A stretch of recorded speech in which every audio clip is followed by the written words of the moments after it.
Berjumpa kembali dengan saya Laksmindra Saptiawati. Materi hari ini tentang peluang bisnis. Apa itu peluang bisnis? Dan bagaimana cara menentukan sebuah peluang bisnis?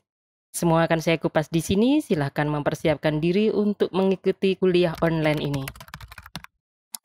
Ketika saya bertanya ke beberapa mahasiswa, apa itu peluang bisnis? Jawaban mereka umumnya mengatakan peluang bisnis sama dengan kesempatan bisnis. Ini benar. Lalu bagaimana bisa mengetahui mana yang bisa disebut sebagai peluang bisnis dan mana yang bukan? Sampai di sini mahasiswa biasanya tidak bisa mendeskripsikan dengan jelas gambaran sebuah peluang bisnis.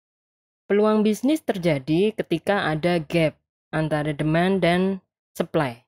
Demand yang saya maksudkan di sini adalah kebutuhan konsumen, permintaan konsumen, permasalahan yang dihadapi konsumen.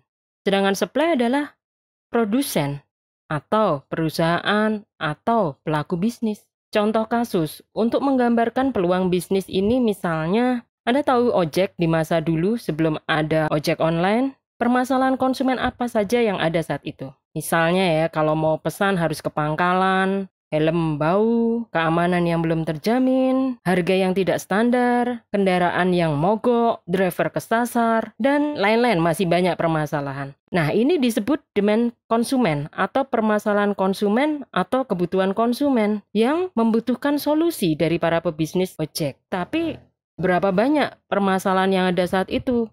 Oh banyak, yang saya sebutkan tadi hanya beberapa saja. Lalu, seberapa mampu perusahaan ojek atau driver yang saat itu ada dapat memberi solusi atas semua permasalahan tadi? Nah ini yang disebut supply. Hampir nol atau hampir tidak ada supply untuk kasus ini saat itu. Kalaupun ada, driver ojek atau perusahaan ojek yang ada hanya mampu memberi solusi atas satu atau dua permasalahan konsumen. Nah, di sini nampak gap antara demand dan supply di ojek offline ternyata cukup besar. Lalu muncullah Gojek, perusahaan ojek online yang datang dengan mengusung aplikasi untuk memberi solusi atas permasalahan konsumen itu. Memberi solusi atas kebutuhan konsumen itu. Nah, kebutuhan apa saja? Ya seperti yang saya sebutkan tadi. Nah, di sini Gojek memberi solusi. Gojek jelas melihat peluang bisnis. Gojek bukan sekedar ikut-ikutan pebisnis lain, juga bukan sekedar mengikuti tren. Karena kalau hanya sekedar ikut-ikutan pebisnis lain, kemungkinan Gojek tidak akan pernah tahu apa yang sebenarnya menjadi permasalahan atau kebutuhan konsumen. Dan ketika Gojek tidak tahu apa permasalahan atau kebutuhan konsumen, bagaimana Gojek akan memberi solusi? Padahal berbisnis itu bukan sekadar menjual produk atau jasa, tetapi yang lebih utama adalah menjual solusi. Solusi apa?